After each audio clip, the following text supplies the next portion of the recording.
Hello, fellow gardeners and growers. The harvest is in, your jars are canned, and it feels like you can finally take a well-deserved break.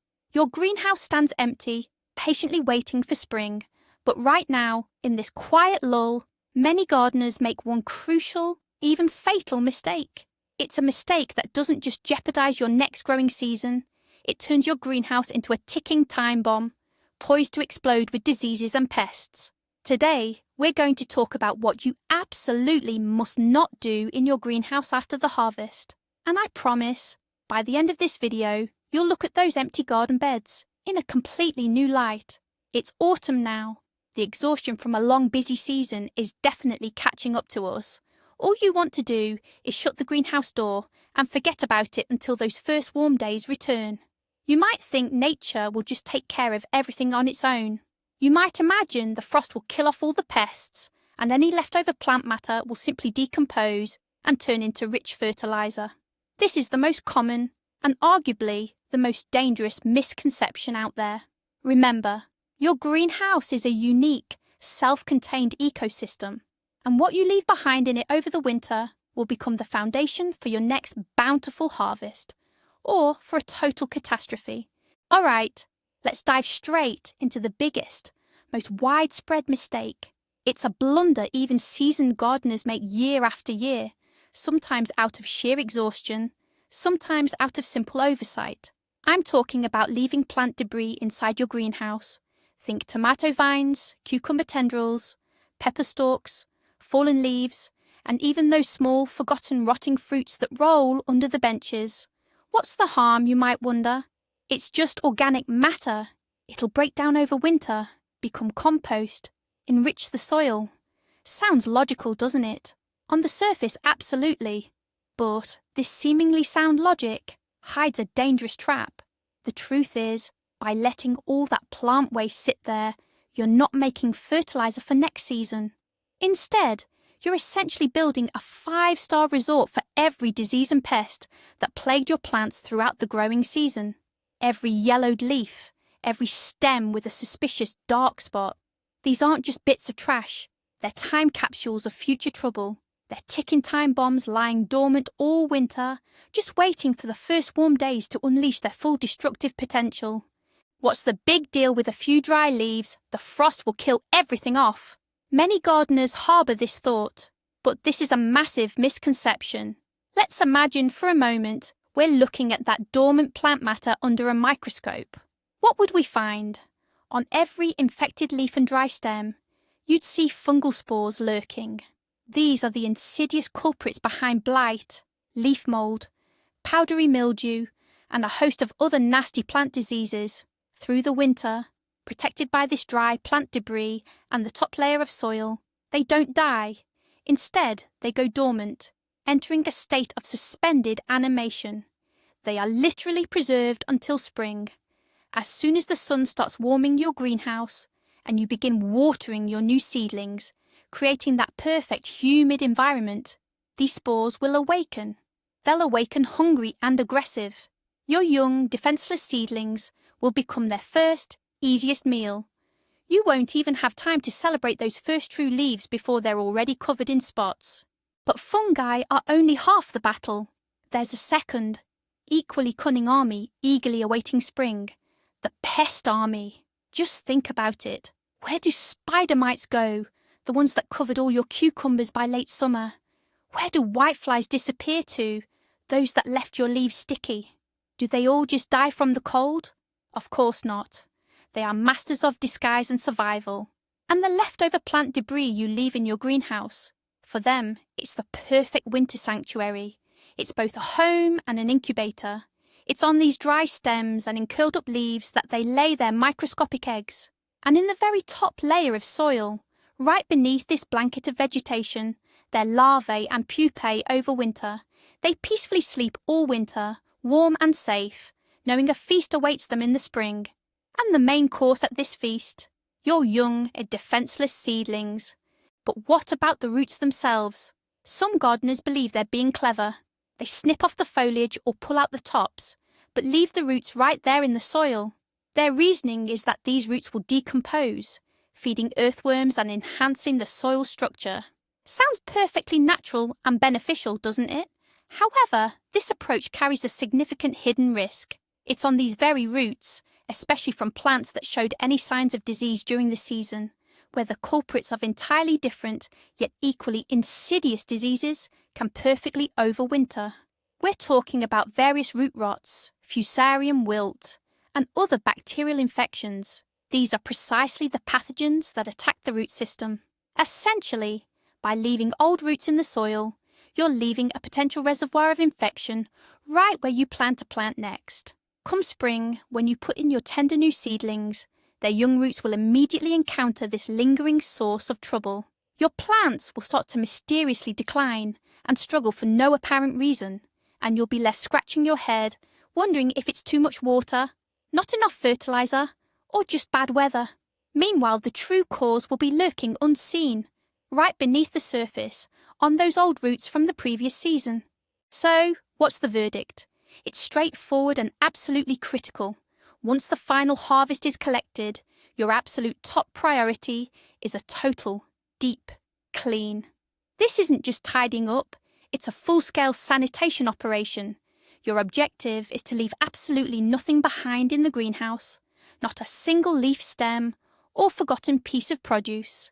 Every scrap of vegetation that grew this season must be meticulously cleared away. Don't skip raking. Gather all those tiny plant remnants from the soil surface. Check every nook and cranny. Inspect the junctions between your beds and the greenhouse walls. Any organic debris acts as a potential breeding ground for future problems. Picture this. You're getting an operating room ready for a new, incredibly important patient, your future harvest. An operating room must be spotlessly sterile. The very same rule applies to your greenhouse as you wrap up the season. Your goal is to leave behind literally bare beds and squeaky clean walls. This is the only way to truly break the vicious cycle of pests and diseases. So this brings us to the next logical question. What do you do with all this collected garden waste? For many gardeners, the immediate answer is to toss it all into the compost pile. After all, compost is a gardener's black gold. But hold on a second. You absolutely cannot do that. This is one of the biggest mistakes you can make, and it will completely undo all your hard work cleaning up. Why? A typical home compost pile simply doesn't get hot enough to reliably kill off fungal spores and pest eggs. Instead of eliminating the problem, you're actually preserving it. You're carefully layering infected material, watering it, and creating the perfect conditions for these pathogens to thrive and survive. Then, a year or two later, you'll eagerly spread this finished compost across your entire property. You'll be inadvertently spreading diseases to your greenhouse, your potato beds, strawberry patches, and even your flowers. That's not composting, it's breeding and spreading diseases. So what's the right and safe way to dispose of plant waste? The most reliable method, proven over centuries, is burning.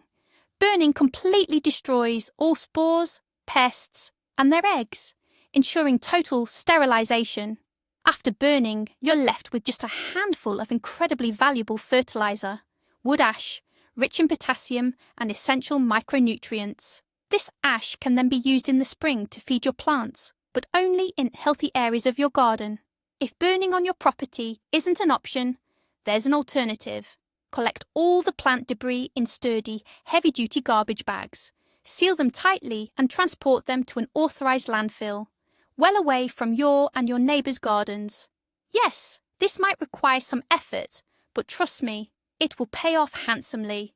Don't treat this plant waste as ordinary trash. View it as potentially hazardous biological material. Your goal is to isolate and remove it completely from your property. So, we've cleared out all the plant remains. The greenhouse now looks clean and empty. But does that mean the soil is completely safe? Unfortunately, no. That's because countless spores and larvae have already found their way into the top layer of the soil. This brings us to an age-old debate among gardeners.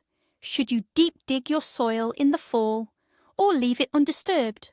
Proponents of deep fall tilling are absolutely right about one thing. When you turn over the soil, any pest larvae that have settled in the top layer for winter are brought to the surface. Conversely, those buried deeper are unearthed and brought closer to the top. Either way, their usual wintering conditions are severely disrupted. The first serious frosts will then take care of them, naturally eliminating these unwelcome guests. This is an effective and environmentally friendly way to sanitize your soil.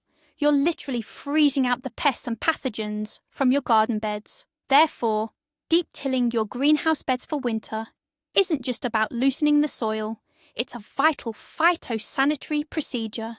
However, there's another, more contemporary approach that's equally viable.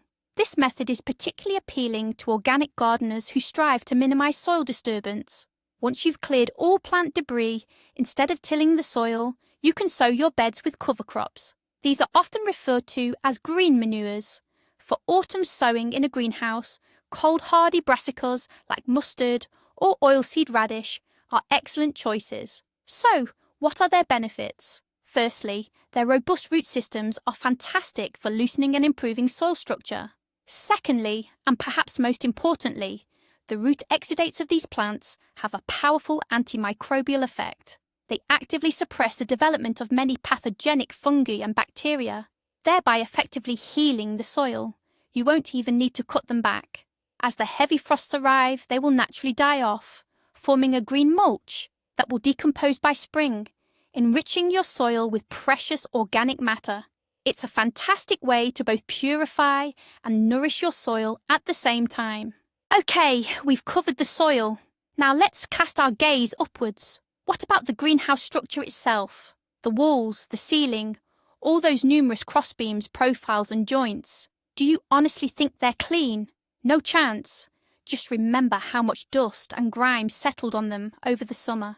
And in every single crevice, in every tiny forgotten nook, are adult pests like spider mites or fungal spores, carried there by water splashes during irrigation, could be quietly hiding, waiting to overwinter. To overlook this is to leave a breeding ground for disease and pests directly above your future seedlings. This is why an autumn wash of your greenhouse is absolutely essential. Grab a bucket of warm water, some household soap, or your preferred cleaning solution, and thoroughly scrub all internal surfaces. Pay particular attention to the polycarbonate seams and all frame elements. You'll be genuinely surprised by the amount of grime that washes off. Think of this as a major deep clean for your plant's home, and its quality will directly influence their future health. Finally, we come to the last, but often overlooked step, your gardening tools. Think about it. Which spade did you use to dig up diseased plants? Which rake gathered infected leaves? Which pruners trimmed branches struck by blight? All these tools retain microscopic particles of soil and plant sap, and with them, disease pathogens. If you simply brush off the dirt and store them away until spring, you'll be personally reintroducing pathogens into your clean greenhouse next season. As you prepare your beds, you'll effectively be sowing them with last year's lingering spores. So, the rule is straightforward. Any tool that came into contact with plants and soil in your greenhouse must be disinfected. Thoroughly clean off all soil and debris, then disinfect them using any readily available solution. This could be a copper sulfate solution, potassium permanganate, or even common household bleach. This simple step is the final crucial touch in securing a bountiful harvest next season. Now picture this. The most critical moment arrives. Spring is here. The sun starts to warm your greenhouse, and if you've left all that organic debris inside, something truly terrible unfolds. It's not just decay, it's an awakening.